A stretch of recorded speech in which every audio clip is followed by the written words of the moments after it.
hello there, YouTube, and welcome to a 38-degree Friday. What are we, the 9th today? Yeah, the 9th of February. Good Lord. Look at this. It's not all dark, and although it looked really cool. You know, yesterday was really cool. It was the day before. It was all look like we were all rained in, fogged in and stuff. That's a cool look. Especially when you see it skimming through the mountains over there. That's very nice.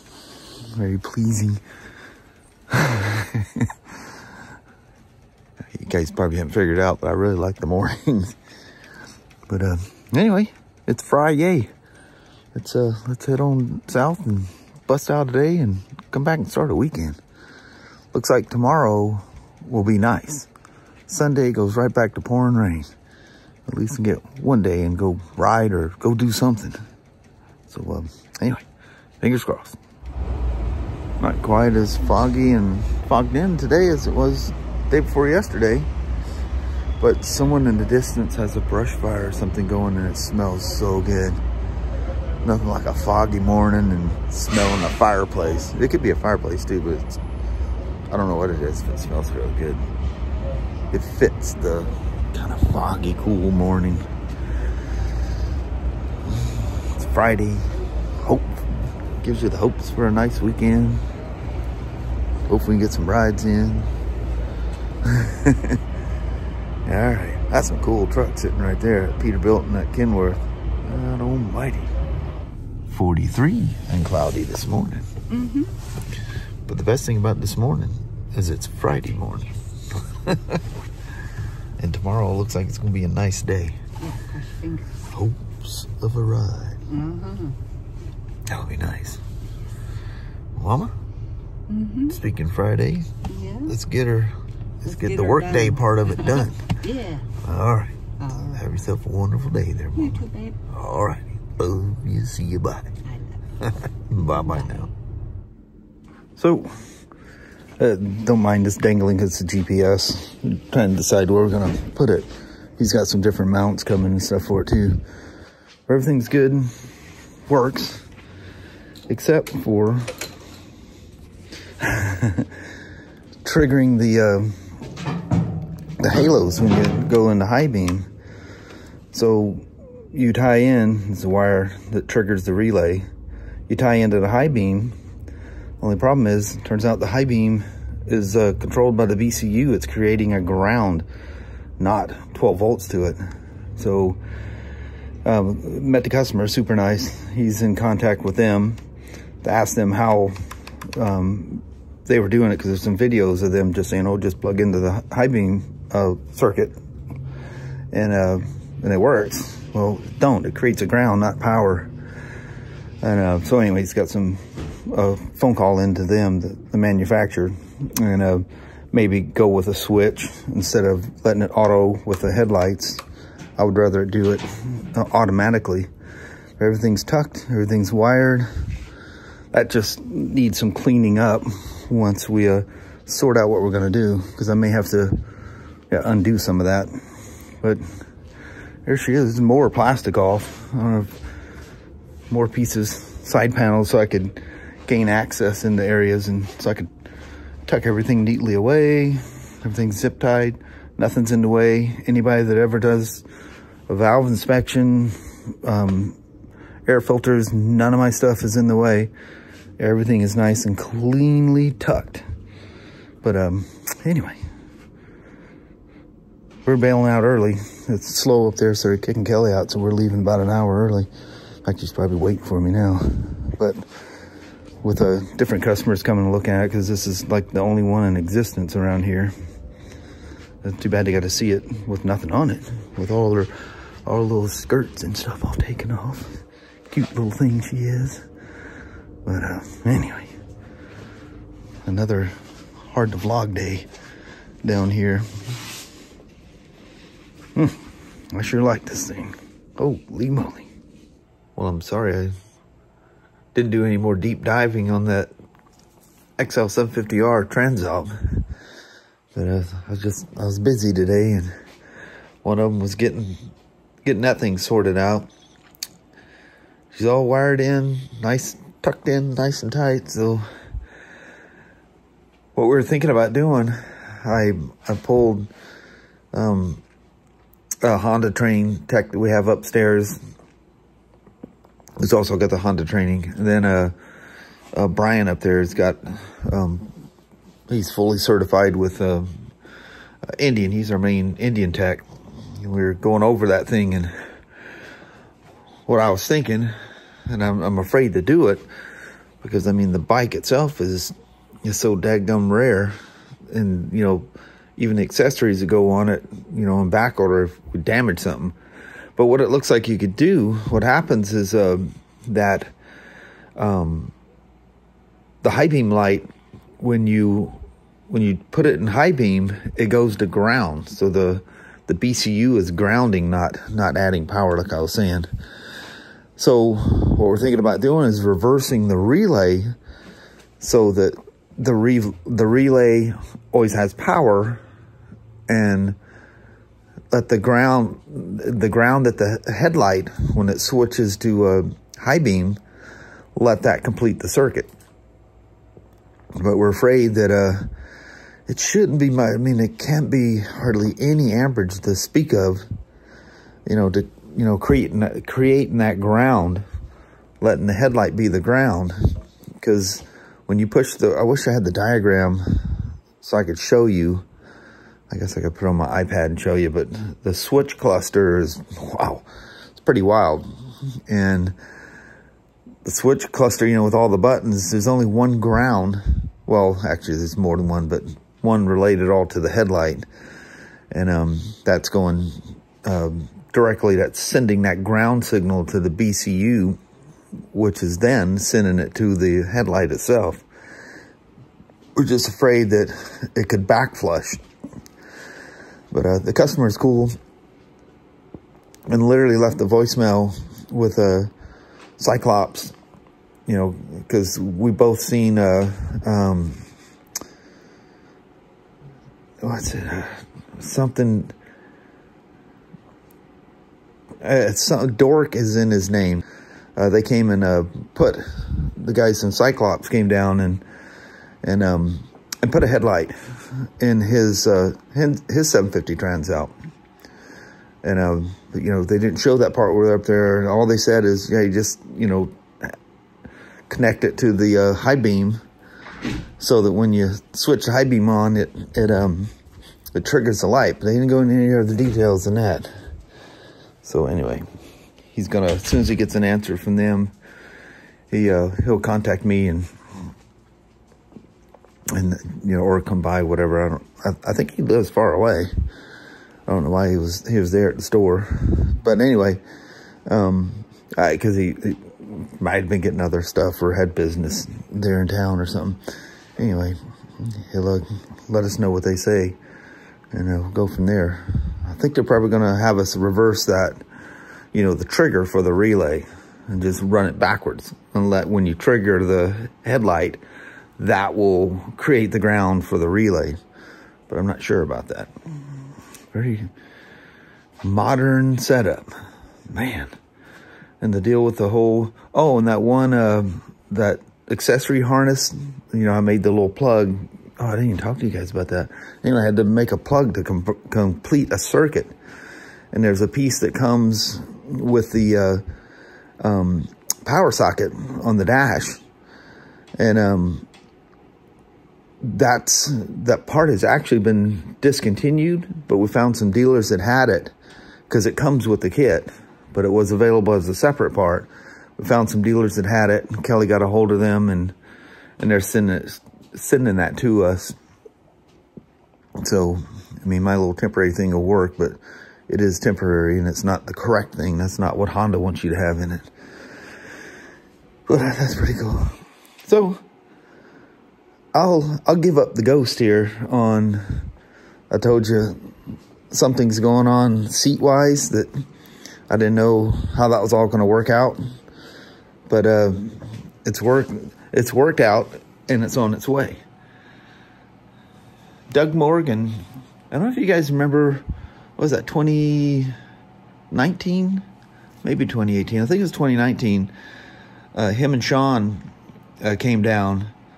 Remember I was telling you about he had a, I think it was a 2001 Softail that had like a bajillion miles on it. But, Duck Morgan is his name. You see him in the comments all the time. He came down on his 1200 Tenere. And we put some tires on his bike and stuff. Anyway, he bought a 2020 Street Glide Special, the 107 Milwaukee 8. I think by 2020 he had an option for a 114. I think he went with a 107 because it was like a ridiculous amount of extra money to get that 114. And anyway, he immediately put a Mustang seat. I think it's literally the same Mustang seat I had. And anyway, he doesn't have that Street Glide anymore, and he's sending me his seat. That's from way up north in Alberta, Canada. So he says, I don't want anything for the seat, you know, you can have it. And so anyway, he sent me pictures. It was all wrapped up in the box and everything. And I said, well, let me know how I can go about, you know, at least paying for the shipping for it. And he goes, no. He goes, it's okay. Goes, that's cool. So he's sending it down here for free. That gum. Man, from way up there, that can't be cheap. Oh, and you guys that are into Traxxas RC cars, here a month or so ago, Traxxas released if you're into them, you know what an X-Max is. It's just this brutal basher monster truck looking thing. Kind of this, oh, Danny boy. Kind of a Revo kind of a deal. It's about that size, maybe even a little bit bigger. And anyway, they introduced the X-Max Ultimate. I think it's what it's called. Yeah, Ultimate. It has like $1,100 or $1,200 worth of high-end suspension and all kinds of stuff, accessories from Traxxas. I think this model here in the U.S. it's like $1,500 or $1,600 or something. Anyway, Doug's got one of those. He said it's supposed to show up today. Can't wait till he sends me some videos and stuff. I told him I was looking at that. I was watching the videos and stuff on it, and of course, you know, some of the influencers, they get early bids on it. They, you know, make a video and they can release it, you know, when the embargo's over. And they have videos that come out right away. I mean, what a brutal beast. The thing's like, I think it's top speed of like 50 or 60 miles an hour or something. And, wow. I mean, just a crazy machine with all kinds of high-end stuff on it. Suspension, you know, throughout the thing. It's bad to the bone. Anyway, that Dougie got himself one. But I was telling him, I said, you know, I was looking at that thing, but, man, I just don't even know where I would drive something like that. I mean, I can rip around the fields and stuff, but that thing needs to be, you know, on a BMX or a motocross track somewhere.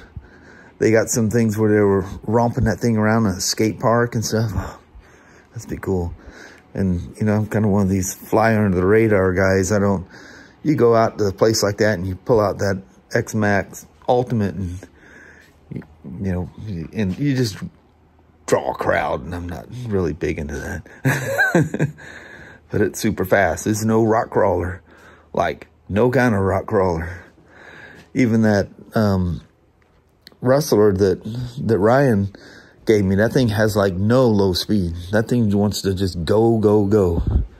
She wants to be wide open all the time. You dig that thing out and play around with it. It's crazy. Now they got a really cool, since he gave me that thing, geez, about 3 years or better ago. Now they got the all-wheel drive version too that's really cool. And that X-Max is all-wheel drive. Are you comfortable down there? That'd be nice. The Street Glide seat. It's almost a dead ringer to this. It doesn't have that kind of a, I don't know what you call that, knurling or whatever in the seat. It's smooth. It's like, it was just like the Road King seat. But the bucket, the seating area is just different between the Street Glides. Well, Street Glide, Road Glide had the same seats. And of course now the Street Glides and Road Glides are all, you know, after it's that new, completely new model. So I don't know what those seats are like. They look totally different, like completely different. But this is the ones they've been running. Geez, my 15 had the same seat on it. And I know those are very, very comfortable. Very similar. It doesn't have the, you know, the little divots or the buttons on it. Which, I mean, that's kind of Road King-ish, but I don't know.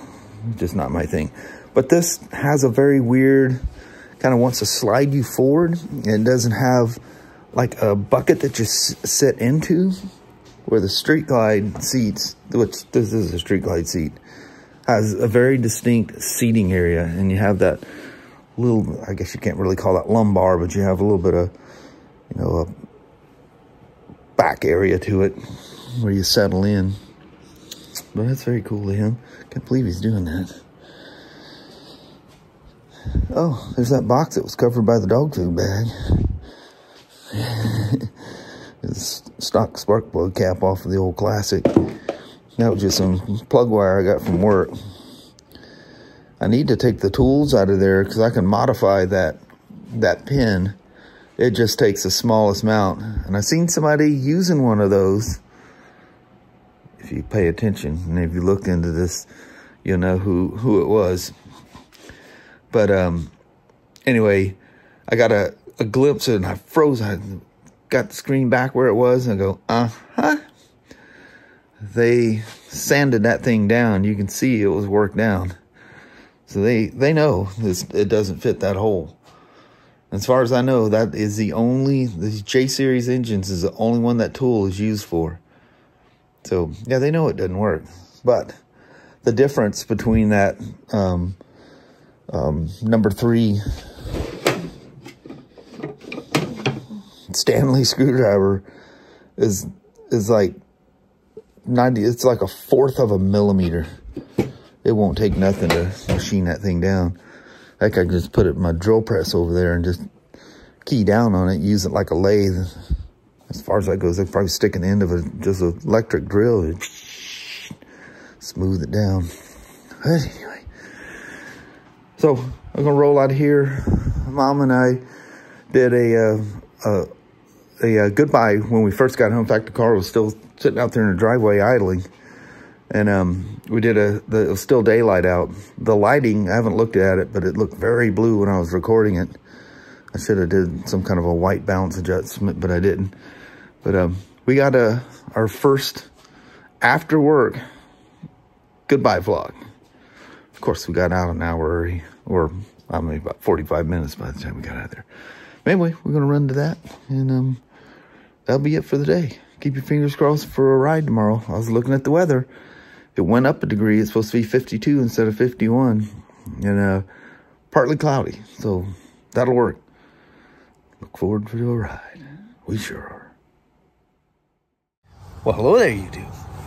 Boy, this is cutting it right to, it's past sunset. Mm-hmm. It's very blue lighting out here. It's kind of blue looking.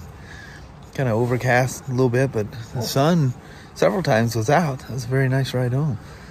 But yeah, that's it. Yeah. The work week is over. Thank goodness. Yep. Weekend starts tomorrow. Hope it's still going to be like 51 and not raining. Yeah. Partly sunny or something like that. Well, bundle up. Yeah. Hopefully we can sneak a ride in. But anyway, I think we're going to roll on that before it gets darker. I know it. Alrighty, well, thank you guys so much for watching. We really do appreciate it. We will talk to you tomorrow. Same smoke time, same smoke channel. Don't forget to give a thumbs up, and you guys have a wonderful Saturday or Sunday. Heck yeah. All right. See you in the morning. See you then. Bye-bye now.